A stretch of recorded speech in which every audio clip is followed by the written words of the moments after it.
Bonjour à tous, bonjour à toutes. Bienvenue dans ce nouvel épisode de la Psy Papote. Je suis aujourd'hui en compagnie d'Emeline Afria, psychologue, psychothérapeute, thérapeute ICV. Bonjour Emeline. Bonjour. Je voudrais savoir, qu'est-ce que l'ICV? Parce que je pense qu'il y a beaucoup de mes patients qui viennent au cabinet de Perpignan, qui voient ton nom, qui est un nom pas inconnu pour eux. Mais l'ICV, Emeline, qu'est-ce que c'est? Alors l'ICV, c'est déjà l'acronyme de l'intégration du cycle de la vie.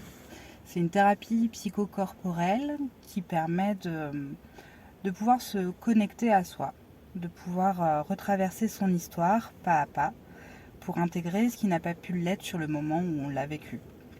C'est un moyen de pouvoir s'ancrer dans le présent. Voilà.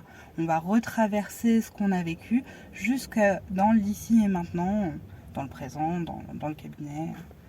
Et ça permet de pouvoir aller toucher des choses qui nous façonnent, qui nous modèlent et de pouvoir les réactualiser à celui qu'on est aujourd'hui. Pouvoir aller changer des manières de réagir spontanément, des manières de se représenter les choses qui ne nous conviennent plus pleinement aujourd'hui. Pouvoir sentir que toutes ces stratégies-là, elles appartiennent au passé et pouvoir les remodeler à celui qu'on est aujourd'hui, d'une manière qui nous convienne mieux. Voilà, donc c'est un moyen de pouvoir aller digérer des traumatismes qu'on a vécus, pouvoir aussi sentir tout ce par quoi on est passé, mais voilà, pouvoir sentir qu'il y a une continuité et qu'il y a une unicité. On n'est pas fragmenté, c'est pas des petits bouts isolés, mais il y a un fil directeur, un fil d'Ariane qui permet de pouvoir construire ce qu'on est.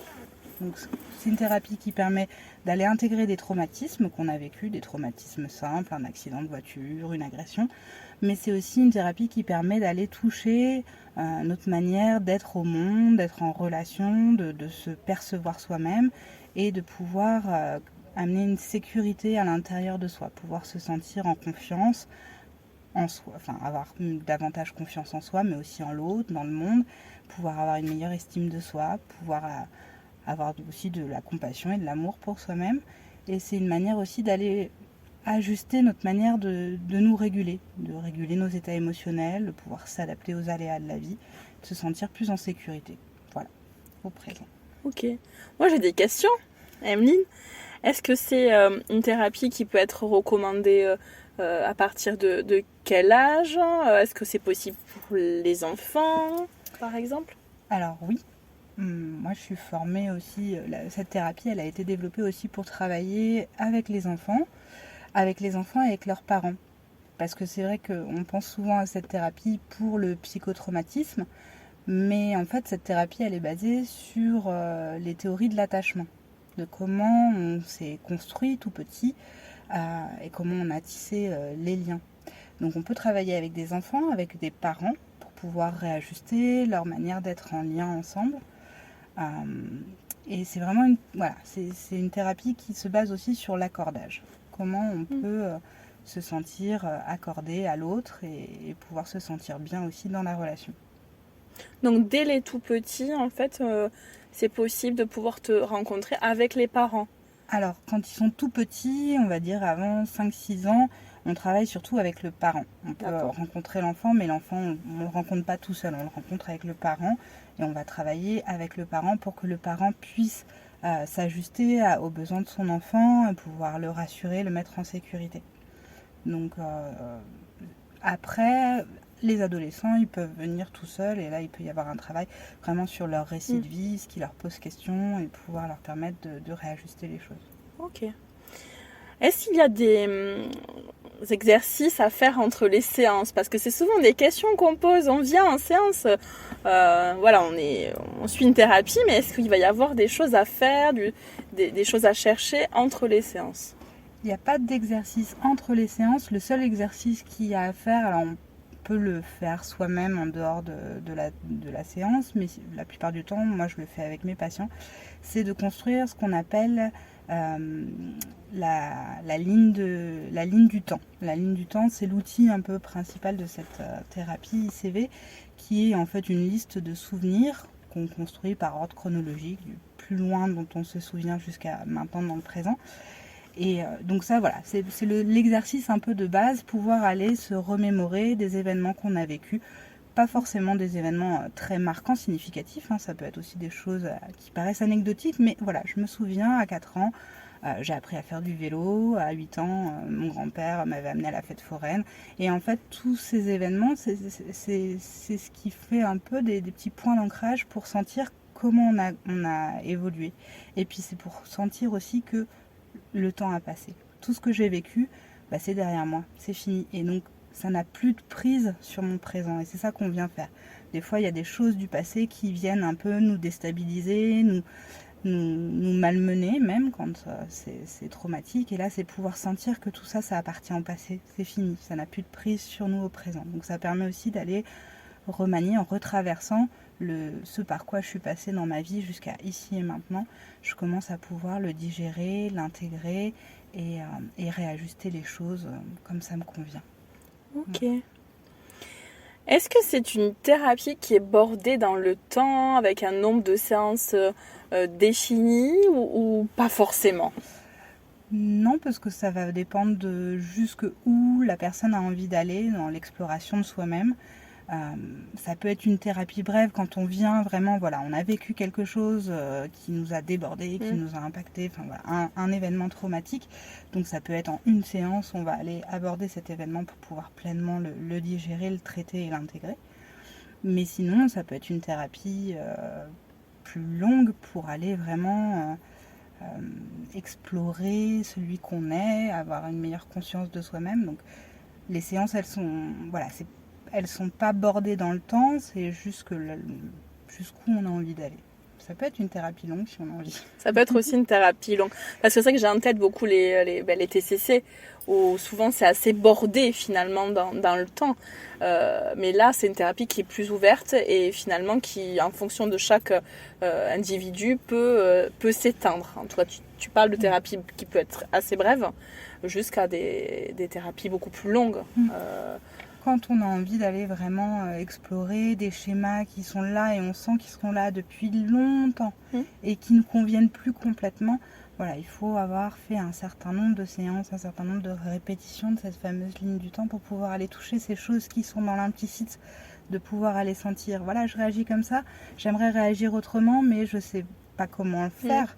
L'ICV, on vient travailler avec le cerveau gauche qui raisonne, qui analyse, qui élabore, qui met du sens, qui date, mais on vient aussi travailler avec le corps. Comment moi j'ai vécu les choses. Et c'est aussi en allant toucher le comment moi j'ai vécu les choses, donc ce que j'ai senti, ce que j'ai éprouvé, qu'on peut mieux le comprendre et s'apaiser. Donc ça peut être voilà, une thérapie longue parce qu'on va aller explorer des manières de se représenter les choses, des schémas, des stratégies d'adaptation, de survie parfois. Pouvoir sentir que tout ça, ça appartient au passé et les remodeler avec toutes nos ressources et nos capacités actuelles. Ok. Comment cette thérapie, elle est venue à toi, Evelyne? Comment tu l'as découverte? Parce que tu dis que ça vient des États-Unis. Voilà, je pense que ça devient de plus en plus connu en France. Mais pour toi, comment tu as fait sa découverte? Moi, j'ai découvert l'ICV en allant me renseigner et me former sur le psychotraumatisme. Ça a été la porte d'entrée et c'est vrai qu'elle est connue un peu comme le MDR pour une manière de pouvoir réguler, stabiliser et intégrer des événements qui auraient été traumatisants. Mais j'ai découvert finalement que voilà, c'était une thérapie qui pouvait aller toucher des choses beaucoup plus profondes en allant justement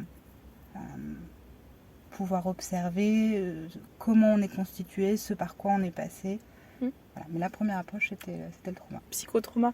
Parce que c'est vrai que le MDR a le vent un peu en poupe actuellement, c'est beaucoup plus connu.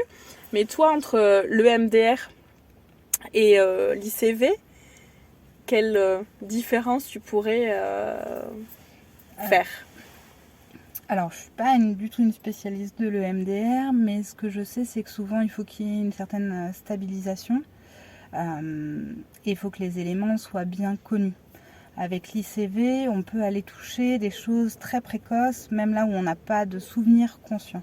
C'est vraiment une thérapie qui permet aussi d'avoir accès à la mémoire implicite. Donc on peut aller aussi sur la naissance, des événements où on n'a pas la conscience de ce qui s'est passé, mais le corps n'oublie rien, tout est inscrit, même in utero. Cette mémoire implicite, elle est déjà mature et active. Donc on peut aller toucher des choses qui nous ont marqués, qui nous ont impactés, en allant justement explorer le comment moi je me sens, ce que je ressens dans mon corps. Donc voilà, ça permet d'aller toucher des choses beaucoup plus larges sur son histoire de vie et pas simplement un événement spécifique. C'est vrai que ce corps, il est bien présent. Hein. Enfin, moi, ça me fait résonance avec ma pratique aussi, où je suis psychologue du sport. Et entre autres, le corps fait partie entière de cette pratique. Il n'y a pas que, comme je dis souvent, beaucoup m'entendent dire ça, il n'y a pas que l'esprit, il y a le corps et l'esprit et comment ces deux entités communiquent. Et c'est vrai que ce que tu nous racontes aujourd'hui autour de l'ICV, ça me fait vraiment lien avec cette pratique-là qui est la mienne. C'est vraiment l'idée de pouvoir harmoniser justement le comment moi je ressens les choses et puis comment je les pense. Et de pouvoir amener une sorte de synchronie, de synthèse de ces deux approches-là. Très intéressant tout ça, Emeline. Où est-ce qu'on peut te retrouver, en fait, toi en tant que psychologue, thérapeute ICV? Je partage ton cabinet, déjà, on partage le même bureau. Ouais. Voilà, moi je suis que sur Perpignan. J'ai aussi je propose aussi des séances en vision. Voilà, on peut me retrouver sur Doctolib. Doctolib directement pour une prise de rendez-vous sur Doctolib ou par m'appeler. Ok. Bon, on mettra toutes les coordonnées en tout cas pour que vous puissiez retrouver Emeline. Je te remercie d'avoir accepté l'invitation pour parler de ta pratique. Merci et toi. Je te souhaite une bonne continuation avec cette thérapie-là et bien d'autres. Merci. Merci à tous pour votre écoute. Je vous souhaite une bonne fin de journée. À très bientôt. Au revoir.